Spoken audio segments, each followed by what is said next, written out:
salaamaaleykum daleen ak jàmm ci Daga Dakar mbir yi xew jamono ji ci sunu réew mi doy na waar torop li jëm ci wàllum sàcc trafic yi agression yi mbirum góor jigéen yi takkateer yi ñu ngi ci góorgóorlu bu baax a baax pour dakkal ko waaye dañuy seetlu ne affaire yi dafay gën a law bi ci mujj diwaan gii di Sangalkam plus précisément fële sa kër Njaay Lo ay nit ñu ñàkk yërmande dëgg-dëgg ñoo fa dem daal di fay songu benn boutique buy jaay téléphone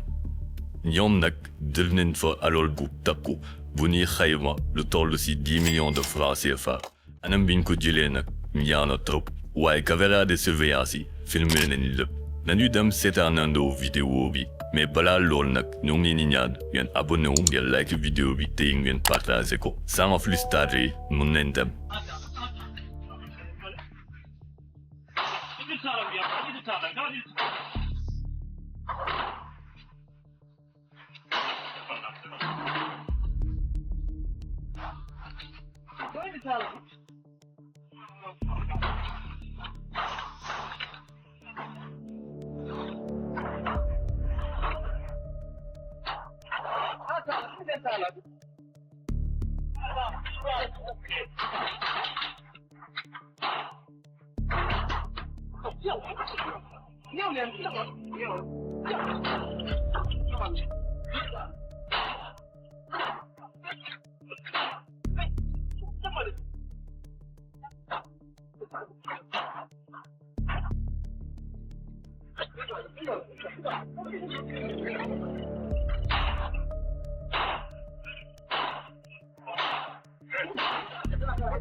Comme ni ngeen ko gisee en image mbir mi nii na demee affaire yi nag moo ngi xew vers les coups de 3 heures du matin sama booy nag mën nañ leen xayma lu toll ci juróom-ñaar ba juróom-ñett gis nañ ne ku nekk dafa am rôlam loolu nag lu ñuy jàngal mu di gars yi ils sont très bien organisés pour ma di wàcc ci place yi premier saut bi ñu def mu di maîtriser guerrier yi brigadier mi nag jot naa daw rëcc ci information yi jot kooku moom moo dem woo borom place bi parce que li ngeen xamul ci affaire bi mu di borom place yi dafa installé benn système d'alarme boo xamante ne képp ku laal buntu bi wala mu dugg ci biir dañ koy envoyé notification ñu war ne am na ko dugg ci biir ba loolu moo ko permettre mu woo gendarmerie mais gars yi à 5 à 10 minutes exécuté nañ seen plan dugg nañ ci biir jël nañ coffre-fort bi daal di daw appareil yi ñuy jël ci biir nag bëri na borom nee na am na ay Samsung Galaxy S25 ak Huawei ak yeneen i marque yu cher. boutique baa ngi nii yéen a ngi gis donc fii la cambriolage bi xewee woon gars yi biñ duggee coffre bi lañ jël coffre boo xamante ni si dafa defoon ay téléphone coffre bi fi la nekkoon non amul woon xaalis moom y avait pas d'argent parce que fii duñ ci bàyyi xaalis quoi parce que yooyu sóoraale woon naa ko moo tax xaalis moom jamais ma def ko ci coffre bi donc ay téléphone daal lañ ci doon denc. À première vue buñ duggee da ngay foog ne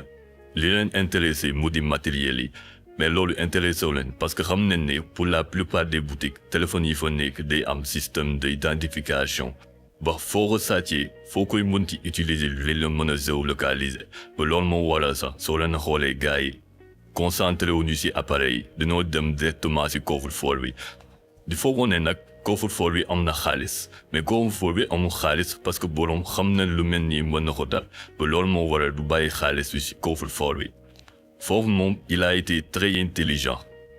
gis nañ tamit il a fait l'effort d'avoir un système de vidéo de surveillance am aussi ay système de sécurité yoo xamante ne dafay renforcer boutique bi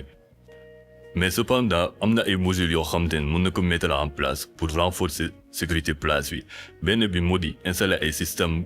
d'alarme sonore tey bés boo dajee place bi nga forcer canal bi nga dugg système sonore bi dafay générer benn bruit boo xamante ne dafay yéeg quartier bi daanaka te loolu moom mën na entraîner panique pour képp koo xamante ne dafa dugg ci biir pour def loo xamante ne naka su bu noonu la. beneen bi aussi mën na installer benn système de fumée bi nag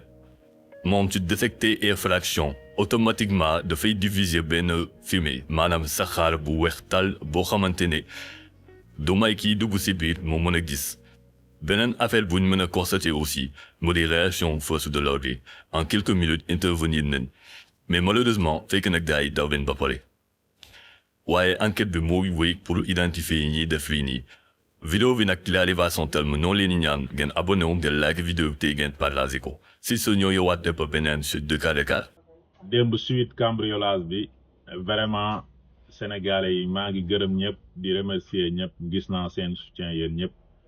di remercier aussi waa gendarmerie Sangalkam ak waa brigade de recherche Kër Machar ñoom it def nañ ci liggéey bu am solo di remercier aussi commandant brigade Sangalkam donc on a retrouvé le coffre-fort gis nañ coffre-fort bi oto jàmbur bi gars yi sàccoon tamit def ci bagage yi gis nañ ko téléphone yi tamit gis nañ ko jotaat naa ci yéen ñëpp maa ngi leen di remercier ay ci jërë ngeen jëf barki borom jën nekk la gën